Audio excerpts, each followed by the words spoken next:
جیسا کہ آپ لوگ جانتے ہیں عید میلاد النبی کی آمد ہے. کچھ ہی دن رہ گئے ہیں عید میلاد النبی آنے میں.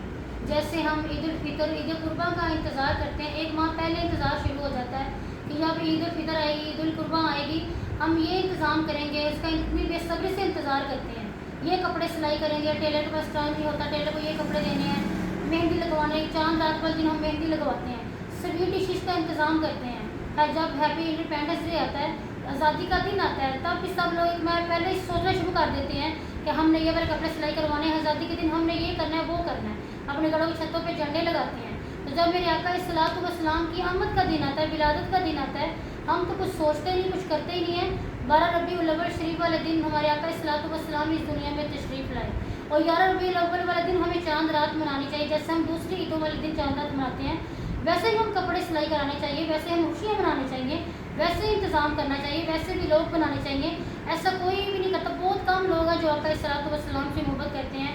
اور ہم اللہ تعالیٰ کے بڑے شکر گزار ہیں کہ اللہ تعالیٰ نے ہمیں آقا الصلوۃ والسلام کا امتی بنایا ہے. ہم اپنے آقا سے بڑی محبت کرتے ہیں. جب میرا رب کائنات اپنے محبوب کی آمد پر ماں کو لال بانٹ سکتا ہے، تو ہم حضور کی امت ہو کر ہم کیوں نہیں خوشیاں منا سکتے، آقا کی آمد کی خوشی کیوں نہیں منا سکتے. جب میرے آقا الصلوۃ والسلام اس دنیا سے گئے تو انہوں نے دعا مانگی، یا اللہ میری امت کو بخش دے. انہوں نے یہ دعا نہیں مانگی، اپنے بچوں کے لیے دعائیں نہیں مانگی، اپنے نواسوں نواسیوں کے لیے دعائیں نہیں مانگی. انہوں نے دعائیں مانگی تو اپنی امت کے لیے دعائیں مانگی ہیں. اس دنیا سے گئے اور اپنی امت کے لیے دعائیں مانگی. جب معراج شریف پر گئے تو اپنی امت کے لیے دعائیں مانگی کہ اللہ میری امت کو بخش دے. میرے اللہ نے فرمایا ہے میرے محبوب آج مانگتے ہو، آج کیا مانگتے ہو آپ. میرے آقا نے فرمایا کہ یا اللہ میری امت کو بخش دے، مجھے کچھ نہیں چاہیے، میری امت کو بخش دے. میں قربان جاؤں اپنے آقا کی شان پر. جب میرے آقا کی آمد کا دن آتا ہے تو کوئی خوشی مناتا ہی نہیں ہے، بہت تکلیف ہوتی ہے. دوسری عیدوں کو اپنی بہن بیٹیوں کے گھر جاتے ہیں، بچوں کو عیدی دیتے ہیں، بہنوں کو عیدی دیتے ہیں. جب میرے آقا الصلوۃ والسلام کی آمد کا دن آتا ہے تو تب بھی اپنی بہن بیٹیوں کے گھروں میں جایا کریں، خوشیاں بانٹا کریں، ان کے ساتھ بہن بیٹیوں کو عیدی دیا کریں، بچوں کو عیدی دیا کریں.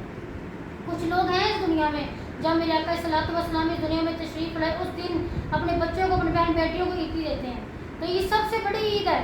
اگر میرے آقا اس دنیا میں تشریف نہ لاتے، میرے رب کائنات نے کوئی چیز نہیں بنانی تھی، جو زمین آسمان کے درمیان میں کوئی چیز نہیں بنانی تھی اگر میرے آقا کو نہ بنانا ہوتا.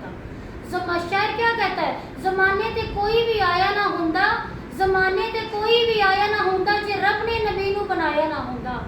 رب نے ساری دنیا نو بنا کے ساری دنیا نو گل لا لیا اپنے محبوب کی خاطر. کن کی خاطر؟ اپنے محبوب کی خاطر.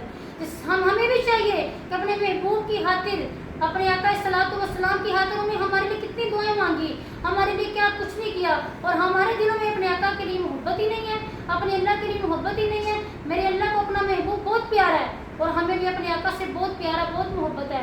مجھے بہت زیادہ دکھ ہوتا ہے کہ کوئی بھی، میں اپنے ارد گرد دیکھتی ہوں کسی کو کوئی خوشی نہیں ہوتی اپنے آقا کی آمد کی، کوئی خوشی نہیں ہوتی. دوسری عیدوں پر منائیں، انتظام کریں، وہ بھی عیدیں ہمیں آقا کے صدقے ہی ملی ہیں. وہ عیدیں عورت کو عزت ملی. اگر میرے آقا الصلوۃ والسلام اس دنیا میں نہ آتے تو عورت کو عزت نہیں ملی تھی. میرے آقا اس دنیا میں آئے تو عورت کو عزت ملی، بہن کو عزت ملی، بیٹی کو عزت ملی. میرے آقا الصلوۃ والسلام کی بھی 4 بیٹیاں تھیں. اللہ ان کے صدقے ہمارے بھی بیڑے پار کر دے اور ہمیں جوش و خروش سے عید میلاد النبی کا دن منانے کی توفیق عطا فرمائے.